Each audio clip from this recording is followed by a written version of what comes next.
बऱ्याच वेळा असं होतं की आपल्या ध्यानीमनी नसताना अचानक काहीतरी घडतं आणि आपण चकित होतो. त्या चकित होण्यामागं कधीतरी भीती असते, कधी कधी आनंद असतो. आता उदाहरण द्यायचं झालं तर लहान मुलं, म्हणजे आपण घरात शिरताना एखाद्या लहान मुलाला खोडी करण्याची इच्छा झाली आणि तो दारामागं लपतो आणि आपण आत शिरत असताना असं करतो.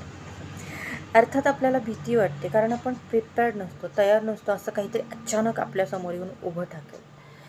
आणि किंवा तुमच्या मित्रांनी, समजा तुम्ही एखाद्याच्या घरी गेलात, त्या मित्रानं तुमचा बर्थडे आज आहे हे लक्षात ठेवलेलं आहे आणि मग तिथं सगळ्यांना बोलवलेलं आहे अचानक, आणि तुम्ही तिथं गेल्याबरोबर सगळेजण हॅपी बर्थडे म्हणून ओरडतात, तेव्हा तुम्हाला एक आनंद पण होतो.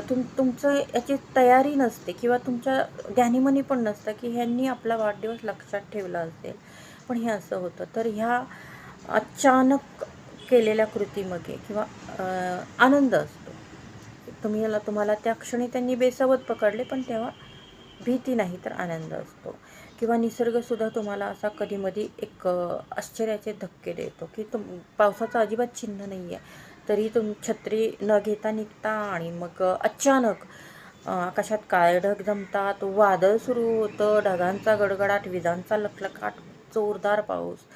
तर हा वादळी पाऊस जो आहे तर तो तुम्हाला अचानक रस्त्यात गाठतो आणि ह्या अशा सगळ्या चकित करण्याच्या ज्या घटना आहेत त्याच्यासाठी एक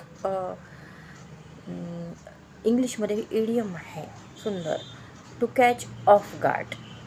तर उदाहरणं तर मी दिली, पण आता एक वाक्य असं सांगता येईल की the boss caught me of guard when he called me in his cabin and gave me the news of my promotion. म्हणजे मला माझ्या ध्यानीमनी पण नव्हतं, पण बॉसनं मला आत बोलावलं केबिनमध्ये आणि माझं प्रमोशन झालं हे सांगितलं. So he caught me of guard, मला एकदम धक्का बसला. किंवा मग the company caught the employees of guard when they came to know that they were laid off. तर नोकरांना धक्का बसला जेव्हा त्यांना कळलं की त्यांना काढून टाकण्यात आलेलं आहे. सो कंपनीनं हा धक्का दिला. The company caught them off guard. So I hope you like this information. If yes, please don't forget to give thumbs up.